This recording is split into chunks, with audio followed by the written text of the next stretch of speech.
ठाणे महापालिका क्षेत्रात कोणतीही नैसर्गिक आपत्ती येणार असेल तर त्याची आगाऊ सूचना नागरिकांना मिळावी यासाठी सक्षम यंत्रणा तयार करण्याचा महापालिकेचा प्रयत्न आहे। या प्रकारच्या यंत्रणेची आवश्यकता या प्राथमिक कृती आराखड्यामुळे अधोरेखित झाली आहे। एखाद्या आपत्तीचा इशारा मिळाल्यानंतर त्याच्याशी निगडित यंत्रणांनी कशा प्रकारे जलद गतीनं त्या आपत्तींचा सामना करावा, त्याचे अपेक्षित परिणाम काय आहेत याची एक प्रमाणित कार्यपद्धती तयार करण्यास ठाणे पूर धोका नियंत्रण कृती आराखड्याची मदत होईल, असं प्रतिपादन महापालिकेचे आयुक्त सौरभ राव यांनी केले। ठाणे महापालिका क्षेत्रात अतिवृष्टीच्या काळात साचणाऱ्या पाण्यामुळे निर्माण होणाऱ्या पूरस्थितीचा धोका नियंत्रित आणण्यासाठी ठाणे पूर धोका नियंत्रण कृती आराखडा तयार करण्यात येत आहे। या आराखड्याची प्राथमिक रूपरेषा ठाणे महापालिका आयुक्त सौरभ राव यांना सादर करण्यात आली। 6 महिन्यांपासून या कृती आराखड्याचं काम सुरू आहे। महापालिकेच्या पर्यावरण विभाग, आपत्ती व्यवस्थापन विभाग, सार्वजनिक बांधकाम विभाग आणि शहर विकास विभाग यांच्याकडून मिळालेल्या माहिती तसंच आपत्ती व्यवस्थापनाबाबतच्या शास्त्रीय संकल्पना आदींची सांगड घालून CEW यांनी प्राथमिक कृती आराखडा तयार केलाय। यामध्ये पूरस्थितीत कारणीभूत घटक, त्यावरील अल्प आणि दीर्घकालीन उपाय, त्यातून साध्य होणारा परिणाम आणि नागरिकांना त्याचा होणारा उपयोग आदींबाबत मुद्द्यांचा समावेश आहे। हा प्राथमिक अहवाल आता महापालिकेच्या संबंधित सर्व विभागांना देण्यात आला असून त्यावर त्यांची मतं आणि सूचना जाणून घेण्यात येणार आहेत। CEWचे वरिष्ठ कार्यक्रम अधिकारी नितीन बस्सी आणि विश्वास चितळे यांनी हा अहवालाचं सादरीकरण करून त्याची प्रत महापालिका आयुक्त सौरभ राव यांना प्रदान केली।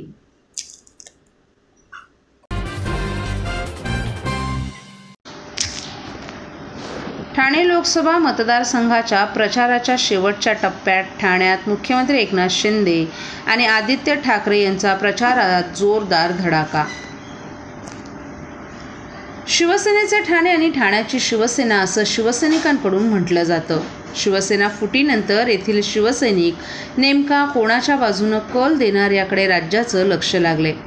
आज प्रचाराचा शेवटचे काही तास शिल्लक असताना ठाण्यात मुख्यमंत्री एकनाथ शिंदे आणि शिवसेना उद्धव बाळासाहेब पक्षाचे नेते आदित्य ठाकरे हे ठाण्यात आहेत। मुख्यमंत्री एकनाथ शिंदे हे ठाणे लोकसभेचे उमेदवार नरेश म्हस्के यांच्या प्रचारासाठी काढण्यात आलेल्या बाईक रॅलीमध्ये सहभागी झाले, तर आदित्य ठाकरे यांनी शिवसेनेचे दिवंगत नेते आनंद दिघे यांच्या समाधीस्थळाचं दर्शन घेतलं।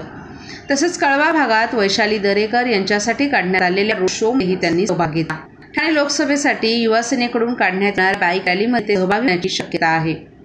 ठाणे जिल्ह्यातील ठाणे लोकसभेच्या जागेसाठी इंडिया आघाडीकडून खाराजन विचारे यांना पुन्हा संधी मिळाली आहे, तर महायुतीकडून माजी महापौर नरेश म्हस्के रिंगणात उतरलेत।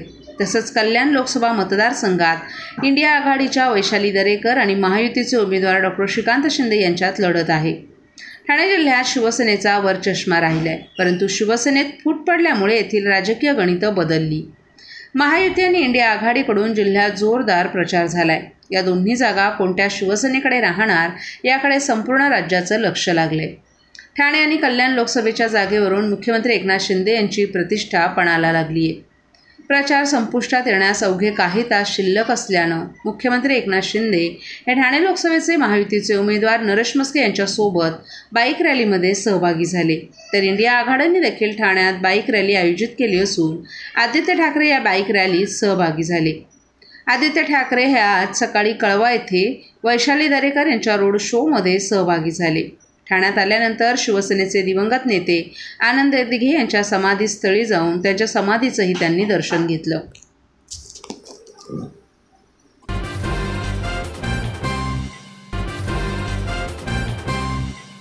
सर्व नागरिकांना आवाहन करण्यात येत आहे की सध्या डासांमार्फत पसरणाऱ्या डेंग्यू या आजाराचा प्रसार रोखण्यासाठी प्रत्येकाने पुढील प्रमाणे कार्यवाही करावी। डेंग्यू आजार एडिस इजिप्ती हा डास चावल्याने होतो। या डासांची पैदास साचलेल्या किंवा साचवलेल्या स्वच्छ पाण्यामध्ये होते। 8 दिवसांपेक्षा जास्त दिवस पाणी उघडे व साचून राहिल्यास त्यात डास अंडी घालतात। अंड्यांच्या अळ्या तयार होऊन पुढे डास तयार होतात। यासाठी आपल्या घरातील पाणी साठे उदाहरणार्थ बॅरल्स, पिंपे, टाक्या, हौद, रांजणे इत्यादी दर आठवड्याला रिकामे करून घासून पुसून कोरडे करून पुन्हा भरावे। 1 दिवस कोरडा दिवस म्हणून पाळावा।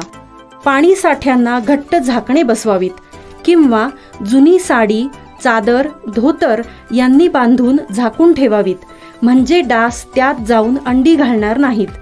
घराच्या गच्चीवर, आजूबाजूला, अंगणात कोठेही पाणी साचू देऊ नये. भंगार सामान उघड्यावर टाकू नये. उदाहरणार्थ टायर्स, प्लास्टिक सामान, कुंड्या, टाकाऊ वस्तू इत्यादी. अशा सामानात पावसाचे पाणी साठून त्यात डेंग्यूच्या डासांची पैदास होते. घरातील कूलर्स, फ्रीजच्या पाठीमागील ट्रे हे देखील वेळोवेळी कोरडे करावेत. लक्षात ठेवा, नुसत्या फवारणीने डास घनता कमी होत नाही, तर त्यासाठी डास पैदास ठिकाणे नष्ट करणे ही आपल्या सर्वांची जबाबदारी आहे.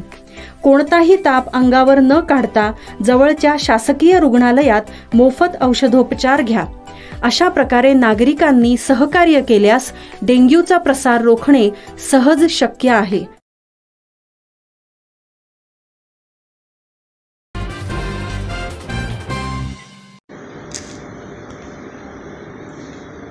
निवडणूक कामी कर्तव्यावर असणाऱ्या 445 अधिकारी कर्मचाऱ्यांनी टपाली मतदान करून बजावला मतदानाचा अधिकार.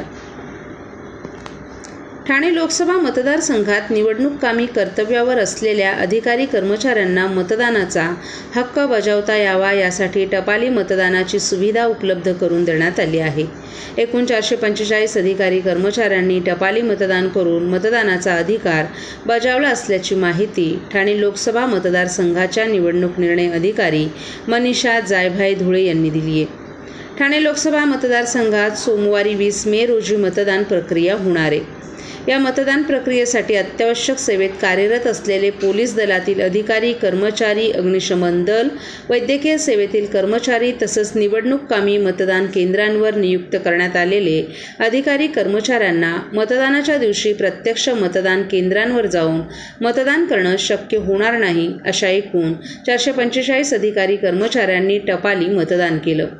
तरी मतदान प्रक्रियेसाठी नियुक्त झालेले अत्यावश्यक सेवेतील अधिकारी कर्मचाऱ्यांनी आपलं मत नोंदवून आपल्या मतदानाचा हक्क बजवावा असं आवाहन ठाणे लोकसभा मतदारसंघाच्या निवडणूक निर्णय अधिकारी मनीषा जायभाई धुळे यांनी केलं आहे.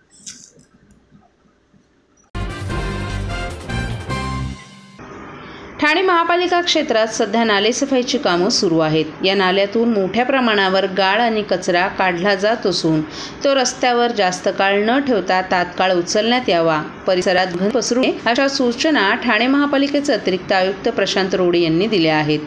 अतिरिक्त आयुक्त प्रशांत रोडे यांनी शुक्रवारी नौपाडा, कोपरी, वागळे इस्टेट या भागातील नालेसफाईच्या कामांची पाहणी केली. त्यावेळी त्यांनी गाळ उचलण्याबाबत सूचना दिल्या. ज्ञानसाधना महाविद्यालयाजवळील नाल्यांच्या कामांची पाहणीही रोडे यांनी केली. नालेसफाईच्या कामांचा वेग वाढून कोणत्याही परिस्थितीत नियोजित वेळेत ही कामं पूर्ण करण्यात यावीत, त्यासाठी दैनंदिन स्वरूपात या कामांचा आढावा घेण्याच्या सूचनाही रोडे यांनी घनकचरा व्यवस्थापन विभागास दिल्या आहेत. या पाहणीच्या वेळी उपायुक्त तुषार पवार, आरोग्य अधिकारी डॉक्टर राणी शिंदे, सहाय्यक आयुक्त सोपान भाईक आदीही उपस्थित होते.